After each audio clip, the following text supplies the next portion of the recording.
Superman issue 7, Legacy 850. Joshua Williamson writing with Gleb Melnikov, Dan Jurgens, and Edward Gallman on the art. So this is, actually, it took me like a minute to, because this book starts with like Perry White doing his speech, and it turns out he's running for mayor, which I thought was a fun little bit. I liked all that quite a bit. Yeah. But I was like, what happened last issue? What was the? And it wasn't until the dude with the chain showed up and went, oh yeah, the prison and super, and it all came back. But it took me. It took me a minute. Stuck. Yeah, I remembered like with the Perry stuff, it did throw me for a loop too, because then I remember. This was the whole thing. He was kind of the catalyst for everyone forgetting that Superman is Clark Kent, right? So Perry White's been gone. I think this is the first time we've seen him, right? Since that incident.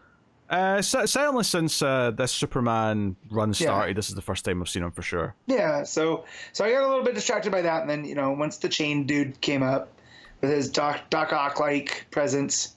Yes. That's what. So this is an oversized issue, right, for 850, which it isn't really. Well, actually not. I'm thinking of action, so it is a bit oversized, but it does this weird thing where I think the first like few big like scenes, right, which is Perry doing his speech, the attack with a chain, the super family showing up, and then Superman himself breaking out of the prison to come and help, and the fight that ensues. Loved all that stuff. I thought, oh damn, Williamson's hitting his stride. This feels like a Superman run. I'm digging the shit out of this, right? And even the start of the next bit, which was Lex wanting to get a hospital and Lois coming up to talk to him. Loved the first half of that. Loved the first half of that scene. And then there was this weird turn where all of a sudden it felt like Williamson was just throwing tons of shit at the wall. Where I'm like, wait a minute, there's a daughter. Oh no, and then Brainiac's up to stuff. What are we doing here? So in a vacuum, I don't mind him seeding stuff out. However, I wish we could have spaced out the Brainiac stuff and the fact that they seem to be doing in continuity Lena Luthor as the daughter. As the daughter rather than the sister, yeah. But there's also some ties to Brainiac with her, judging by the way she was drawn. Yeah, there was like it was almost like it was meant to be like a subtle like you see 3 circles on her head that are just kind of imprints, and I'm not sure if the other characters in the scene are meant to see that or if that's just for us the audience to sort of notice and go, oh, connection to Brainiac, and then that was just to Brainiac. I think Joe, I would have preferred. I think that if I mean the Lena thing's still a bit weird, but I would have liked them to end the story there. And then present the Brainiac stuff as a backup, even though it's the same writer, but because it's a different artist and the art shifts dramatically when you get to that Brainiac stuff.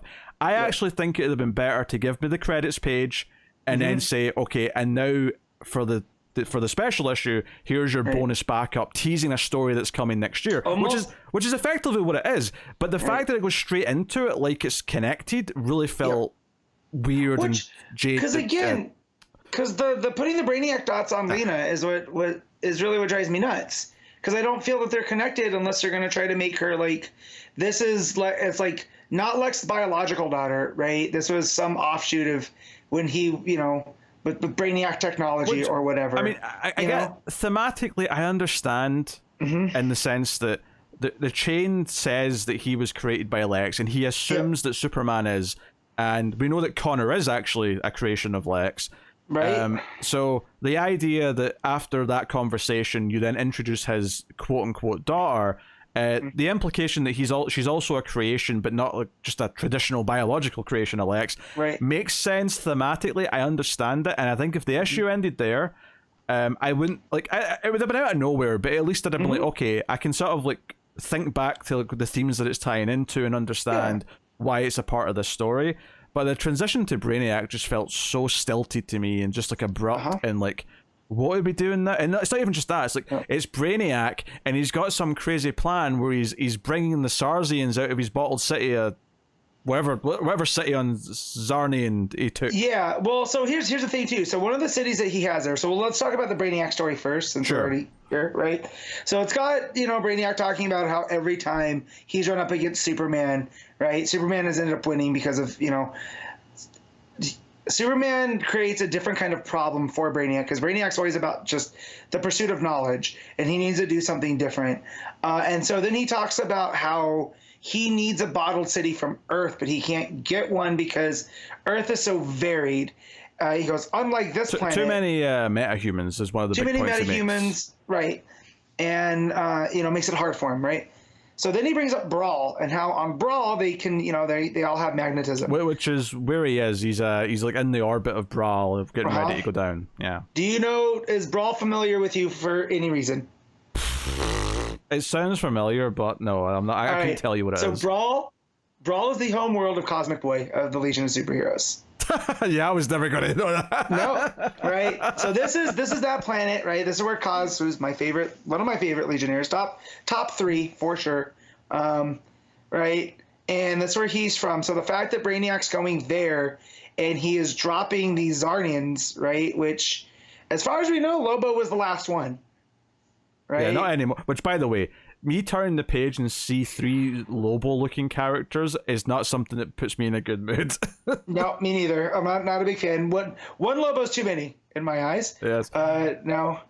And they all have different names too. They're very Spanish names, which is a bit confusing. But that's just me being looking at these words. But so is Lobo, right? So why not? Why not give them Spanish-esque names as well? But yeah, he's gonna drop them into Brawl, right? It's kind of like almost like a shock and awe. But he'll be very surprised, though, despite all of his plans, that somehow Bart Gunn's going to win the whole thing. Because it's the Brawl for all. Yes, exactly. That was the joke. Yes, the Brawl for all. And for those of you who did not watch wrestling in 1998, I'm sorry you did not get that reference, but it was a good reference. Anyway, so yeah, this whole thing at the end just felt so like stilted to me, and it was just like, oh, now all of a sudden, like, we're seeing these Zarnians down on the planet. There's fire everywhere behind them, and then on top of that, Brainiac's teasing that he's got some sort of like bride in a test tube that he's going to unleash into the world next year. And I feel like I don't mind them teasing the Brainiac story for next year as part of the special 850 issue. Yeah. I just think it'd have been better served as a more separated story. And I still may not have been thrilled with some of the contents of it. I think I wasn't in love with the art. I think the art's just a little bit off in this section. I don't know if this is the Salmon artist, because I'm not familiar with their work. It has to, I think so. Yeah, because obviously I know Melnikov quite well from various books. And it's not Jurgens, because we would know Jurgens, because they have Jurgens listed as a penciler here, and I don't know why. Is it possible he did? I don't even know. Huh. No, I think see. There's at least a page when I think he's doing the flashback stuff, because there's a panel of Superman flying that looks Jurgens-y to me. Okay. It's when Lex is talking about like when he tried to be a hero and then Superman showed up, kind of thing. Okay. Yeah. Anyway, so my big thing. So I loved like Lois showing up to be like, okay, Lex, when are you going to betray Superman? We all know you're going to. And then Lex admitting, look, every time I try to beat him, I've tried so many different things. And the one thing that I've kind of come to the conclusion of is that the problem wasn't him, it was me. I was trying to do the wrong thing the whole time, so I'm genuinely, at least he's saying that right now, that he wants to help Superman. And that's all fine. I like all that. I love this. I love the idea of Lois knowing that Clark, despite the fact that it's Lex, that at a certain point Clark is just too good for his own good, effectively, that Lois is going to step in almost like a mother figure and be like, you better not like pick on my husband. Like I know you're up to something, Lex. I know you're up to it. Now, does Lex remember that he's Superman? Yes, I think he does. He clearly knows. Yeah. Because that was his plan, right? Yeah, that was him that did that. Yeah. Okay. Right. Yeah. So because then when he talks about how he, when he came there, and he remembered the stuff from Smallville and stuff, I got a little bit confused. I was just not remembering if Lex knew or not. I'd forgot about this when we were talking about earlier, because now I'm looking at the pages. I think the reason why the daughter stuff was so weird and abrupt to me, or felt weird, is because we just did the mum. Like, Lexi's mum shows up out of nowhere.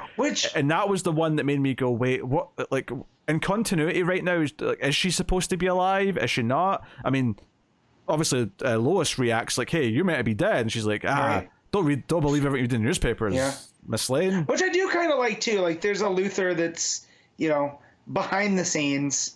She doesn't have to be up in the front. I think it was too much to reveal her and then the daughter in the same scene. Because when it got to the daughter, who was maybe a bit more interesting, because like it was said earlier, she ties into the themes of Lexi's creations. That part of it makes sense to me, but because it comes right after, oh, by the way, the mum's still alive and she's going to be like a recurring element now, I was like, it felt like too much. And this is where I was really enjoying this issue, and it just kind of hit this, and it just sort of tumbled over. Here's the thing with the mom too. This is the first time I can remember seeing Lex's mom. Yeah, she's never really been a big factor before, has she? We've done stuff with his dad, right? Even under Snyder. We hear about her a lot, when he talks to his dad about her, or about his childhood or whatever. But yeah, you never really. She's always talked about this absent figure as opposed to. So then when he's like, "Oh, is she here?" Right? I really thought they were setting up Lena as the sister, like doing the Supergirl kind of thing. Because that had been established before. In fact, one of my favorite, it's a Manipul story from Superboy that they introduced his niece and Lena, and that Lena's dying of cancer, and Lex could have figured out how to beat cancer if he had wanted to. It really sold the idea, like, he is just this pompous, narcissistic guy, but there was nothing in it for him, right? So Superboy and him have words, and he eventually does do it, and we got introduced to, his niece, very similar in the way that she's brought up here. She's living in Smallville and with all this other stuff with the aunt and stuff, or with her aunt. I can't remember. Anyways, long story short, this all felt very familiar. So to do the mom and then to do the daughter at the same time, I was just like, oh man, okay.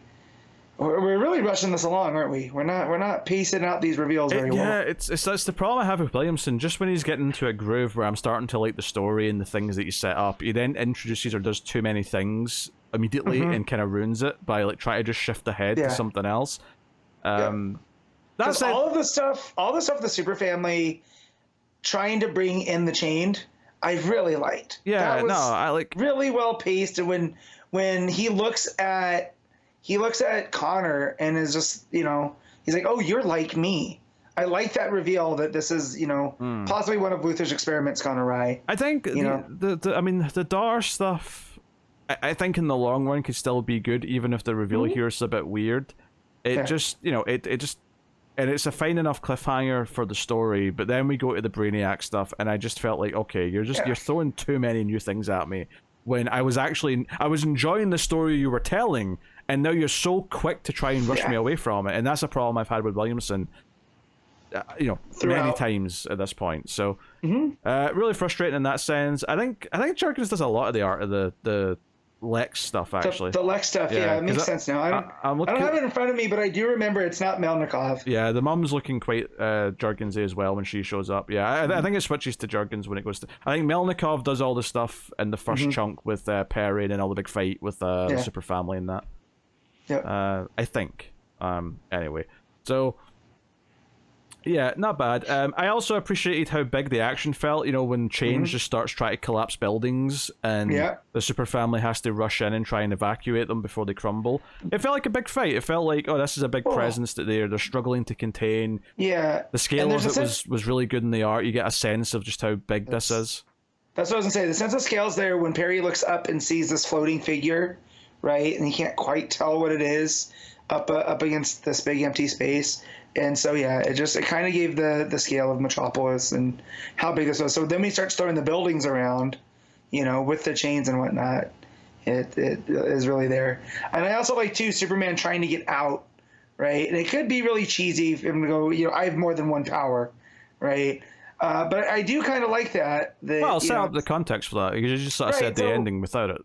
Gotcha. So at the end of the last issue, right, he helped the Chain get out of his prison, but by doing that, he put himself in there, and it ends up being kind of like the saw trap to where the more you push against the prison, the chains and stuff, the more it pulls you down, right? And it seems to adapt as well, because like he's using his strength at first, and she's saying, well, it's getting stronger because it counteracts your power, right? And then he tries to vibrate like the Flash, and she's like, it'll just start to speed up to match your speed.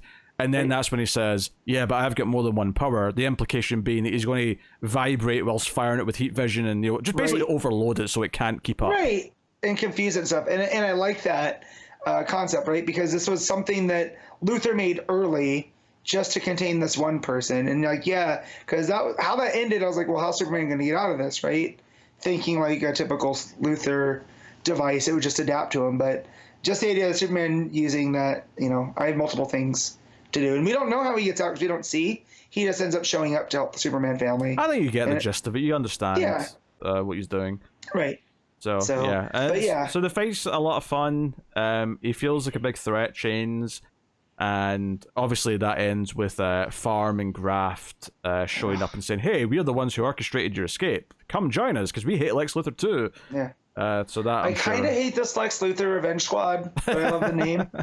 Like, I hate the idea of Lex being this hero, this forgotten hero of Metropolis. Oh, yeah, I don't like that either. I hated hoping, that. Those flashbacks where he's got the purple and green suit, I hated those. And I'm hoping this is one of his things that gone awry. This is what Lex does, right? Lex gets so over his own skis, he drinks his own Kool-Aid so much that he didn't realize that this team of villains he had assembled, right, that was going to make Metropolis better. You know, so I'm hoping there's an actual different version of events that we see. That's not just him trying to be a hero, you know. The idea of him having a purple and green suit at all before Superman show, because the whole point, the reason why he makes a suit like that is because he wants to be big and colorful like Superman. Like he's emasculated by Superman's existence. So it just feels weird. It's like the Joker existing before Batman does. Like, it just doesn't make sense. Yeah. The art is. I think the art, like, every time the artist changes, it gets a little bit worse, like throughout the issue. That said, I still mostly liked what I read and what I saw, and even I didn't get that annoyed at the Zardians because I'm sure, you know, it's the Williamson. Sometimes he doesn't know when too much is enough, you know. It's like, you know what's worse than one Zardian? 3 Zardians, and it's like, brother, enough. Come on, bro. It's like the Speed Forces again. Don't remind me. Yeah. You know, it's worse than the Still Force if we added a Sage and a Strength Force, and then we'll never talk about them again. Do you know what? If you'd asked me before there, like, what were they all called? I'd have been like, Still Force, Strength Force, and I would never have got Sage. I would never have thought of it. Pete, this is what happens when you're blessed with my continuity brain, is you remember stuff you'd rather not. Oh, well. All right, what are you rating Superman 7, man? I'm going to give this an 8.5. I'm going to be a little generous and give it an 8. And I say that because I do think the weird like drop off in the end did kind of really annoy me. But I really like the Perry speech at the start about Superman inspiring him, and that's why he wants to do more and become mayor. I like the fight. I like all the stuff with Chains. And I can see the potential with the Lena stuff, even if it did feel a bit weird after the reveal of the mum also being alive. So 8 out of 10 overall, but the Brainiac stuff did not excite me that much. I'll say that.